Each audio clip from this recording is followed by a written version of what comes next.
project-based learning, flipped classrooms, industry-integrated curricula, KL, deemed to be university. 2014 నుంచి ఈ దుర్మార్గపు ప్రభుత్వం రాకూడదు, ఈ పార్టీ రాకూడదని కలిసి పోటీ చేసాం. ఆ రోజు పవన్ కళ్యాణ్ గారు నిలబడి ఎలక్షన్స్ సంపూర్ణ సహకారం ఇచ్చారు, గెలిచారు. గెలిచి ఇంత దారుణమైన పరిపాలన అయితే టీడీపీ చేయలేదు. ఏదైనా 1-2 లోపాలు 3-4 లోపాలు ఉంటే ఉండొచ్చు. ఇతను చేసిన దుర్మార్గం, ఇతను మనుషుల్ని చేసిన అవమానం ఎవరిని చేసింది. ఇవాళ చాలా చోట్ల తాగునీటి సమస్య పెరిగింది. చాలా చోట్ల రైతులు సంపాదించినటువంటి పండించిన పంటకి సరైన విలువ లేదు. ఇలాంటివన్నీ కావాలంటే ఇక్కడ ఉన్నారు కదా జర్నలిస్టులు, వాళ్ళు ఒక మాట అడిగితే వాళ్ళు మీకు 100 పేజీల లిస్ట్ ఇవ్వగలరు. ఇవన్నీ మీకు తెలిసిలే, కొత్తగా ఏం చెప్పగలరు. ఇలాంటి దుర్మార్గుడైనటువంటి జగన్మోహన్ రెడ్డి లాంటి ప్రభుత్వాన్ని కిందకి తెచ్చకపోతే మీ బిడ్డలకు కానీ మీ పెరిగినటువంటి పిల్లలకు కానీ భవిష్యత్తు లేదు. ఎక్కడైనా ఒక పరిశ్రమ స్థాపించారంటే ఇక్కడ ఒక ఇండస్ట్రీ, ఒక వ్యాపార సంస్థ, ఏదో వాళ్ళకి నచ్చిన వ్యాపార సంస్థలు వాళ్ళకి లాభం కలిగించే తప్ప ప్రజలకు ఉపయోగపడే ఒక ఇండస్ట్రీ తెచ్చారు తేడా.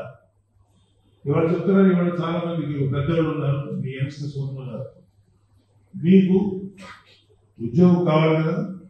చదువు అయిపోయిన తర్వాత ఇంకా అమ్మా నాన్న కాళ్ళ మీద, అమ్మా నాన్న మీదే ఆధారపడి బతకాలన్న కోరిక ఏ కుర్రోడికైనా ఏ అమ్మాయికైనా ఉందా? నేను వ్యక్తిగతంగా ఒక జాబ్ సంపాదించుకొని నా తల్లిదండ్రులు తోడుగా నిలబడాలి అనే ఆలోచన ఉంటుంది కదా.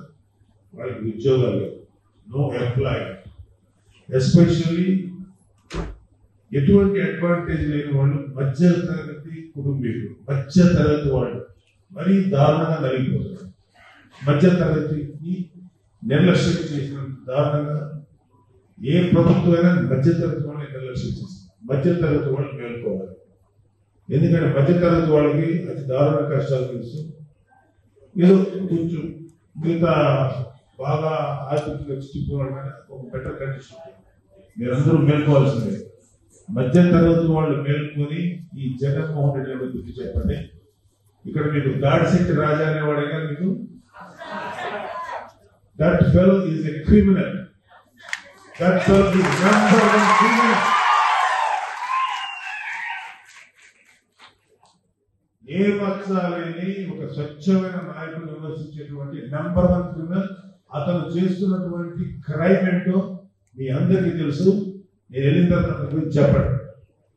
ఏ టైప్ ఆఫ్ క్రైమ్స్ చేయకూడదు, ఆ టైప్ ఆఫ్ క్రైమ్స్ చేశాడు. మనుషుల్ని మద్రస్ చేయించాడు అతను. అలాంటి మాటలు బయట చెప్తున్నారు, మద్రస్ చేయించాడు. ఇలాంటి దుర్మార్గుడు మా ప్రజారాజ్యంలో వచ్చినోడు.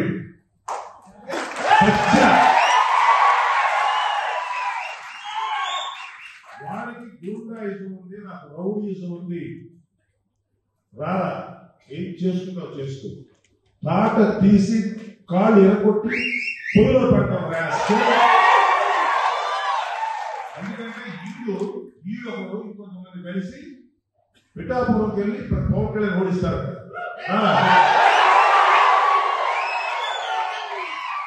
మరిన్ని వీడియోస్ కోసం ఛానల్ ని సబ్స్క్రైబ్ చేయండి. లేటెస్ట్ అప్డేట్స్ కోసం వాట్సాప్ ఛానల్ ని ఫాలో చేయండి. అండ్ లింక్ డిస్క్రిప్షన్ లో ఉంది.